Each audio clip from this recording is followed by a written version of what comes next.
오늘을 살피고 내일을 준비합니다. 아침을 여는 통쾌한 시사 토크쇼. 여기는 육각수의 출발 경인대행진입니다.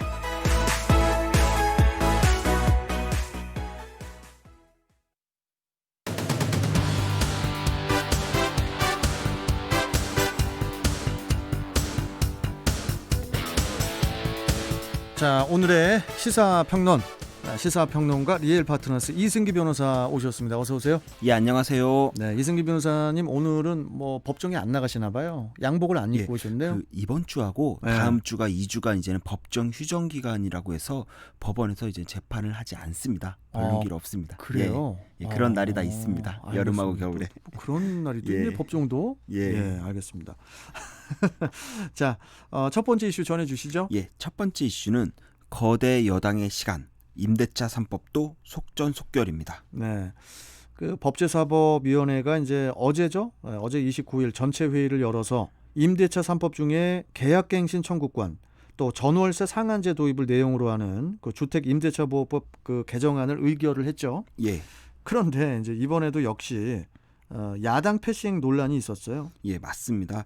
이번 7월 임시국회에서 나온 이제 속전속결 법안 처리 공식이 있습니다.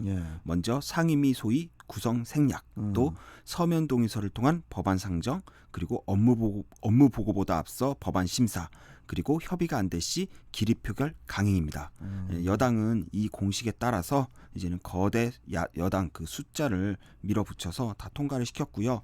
통합당은 수적 열세가 확실하다는 점에서 사실상 여당의 독주에 대응할 방법이 없는 무기력한 상태입니다. 거칠게 항의한 후 포결이 이루어질 때는 퇴장하는 이런 모습만 반복되고 있습니다. 하지만 임대차 3법 사실 전형적인 민생 법안입니다.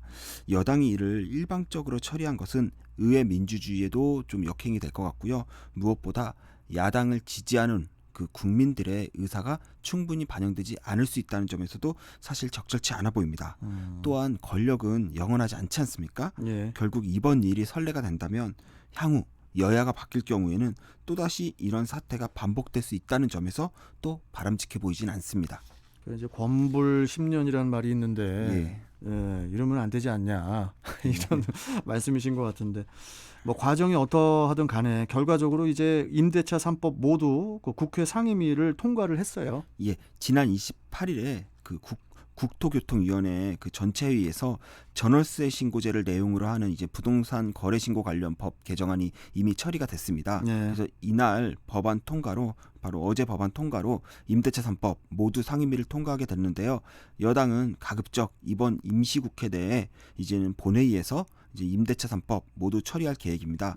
176석의 거대 야당, 제가 볼 때 본회의 통과도 무난할 것으로 보입니다. 이번 법안을 살펴보면은 2년간의 기본 임대 기간에 한 차례 계약을 연장해 2년 더 거주할 수 있도록 하는 2+2 방식의 계약갱신 청구권이 도입됐고요. 계약갱신 시에는 임대료 상승폭을 기존 임대료의 5% 이상 넘지 못하겠습니다. 다만 각 지역별로 이제는 좀 특성이 있다 보니까 지자체가 조례로 5%를 한도로 해서 상승폭을 다시 정하게 하는 이제 전월세 상한제를 도입하게 된 것입니다. 또한 집주인 또는 이제 직계 좀비속이 실거주하겠다라고 하면은 계약갱신을 거부하고 세입자를 내보낼 수 있습니다. 하지만 원래 연장됐을 기간 내 실거주하지 않고 다른 세입자를 받은 사실이 드러날 경우에는 세입자가 이에 대해 손해배상 청구를 할 수 있는 이제 법정 손해배상 청구권 제도도 담고 있습니다. 그러니까 이제 그동안 갑과 을에서 을의 위치에 있던 세입자들에게는 상당히 유리한 법안인데, 그런데 또 일각에서는 오히려 그 향후 전월세 그 가격이 또 이렇게 높아지고 또 집값 상승까지 이어질 수 있다. 이런 또 우려의 이야기도 있어요.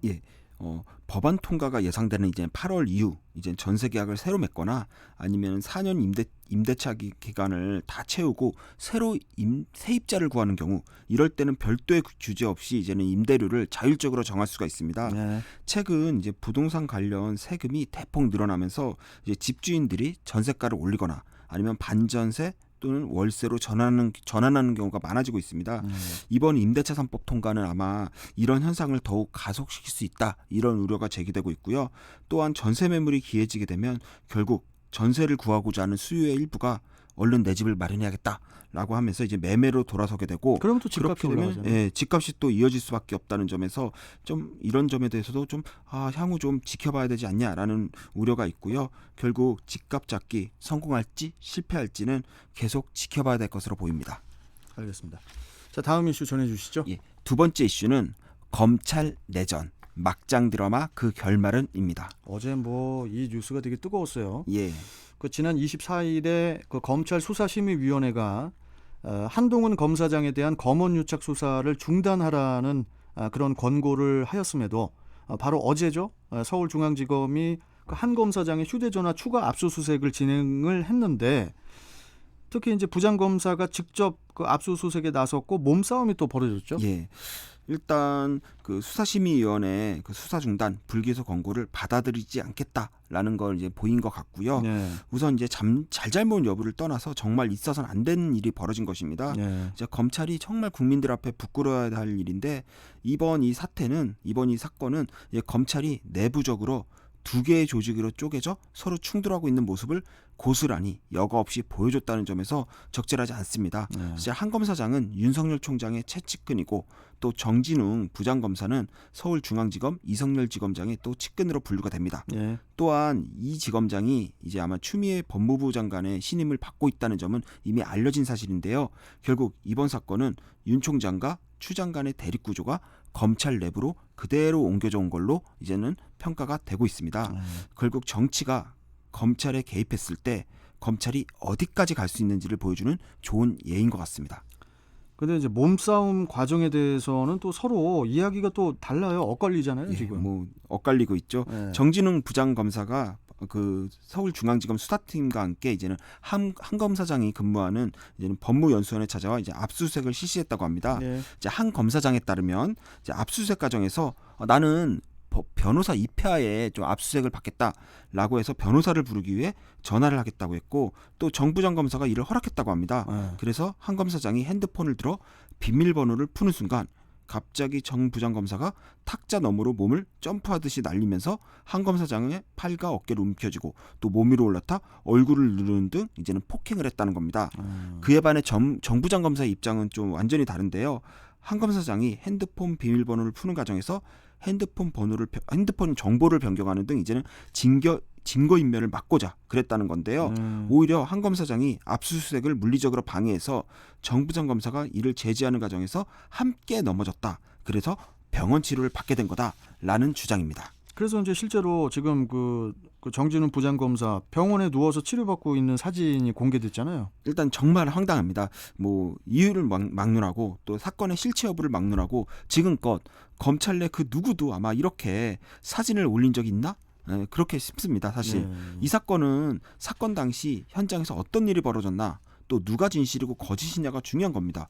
그런데 갑자기 여론전을 하자는 것도 아니고 병원 치료받는 사진을 공개적으로 올리는 이유? 사실 저는 전혀 납득이 안 되고요.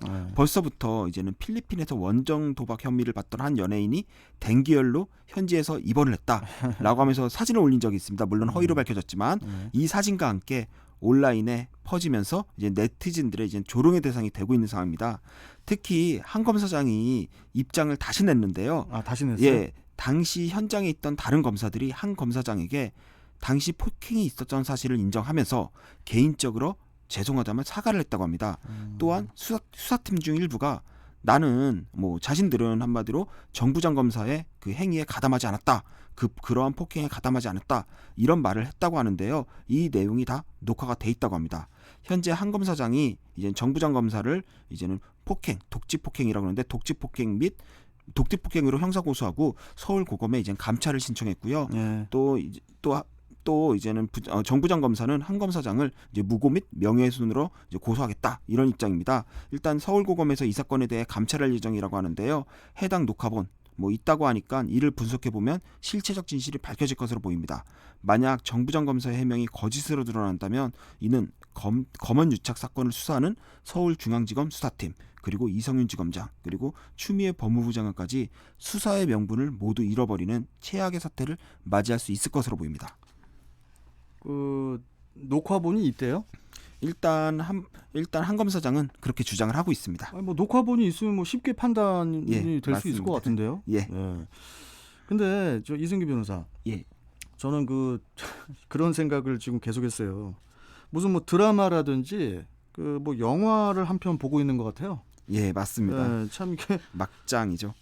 역동적이고 다이나믹한 상황이 지금 계속 연출이 예. 되고 있어서 참 기분 좋아야 되는데 씁쓸합니다. 지금 이런 상황. 아마 휴가 시즌에 우리 국민들이 눈살을 아주 크게 찌푸리고 있지 않을까 생각합니다.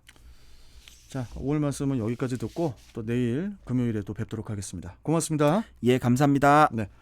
자, 지금까지 시사평론가 리얼 파트너스 이승기 변호사와 함께했고요.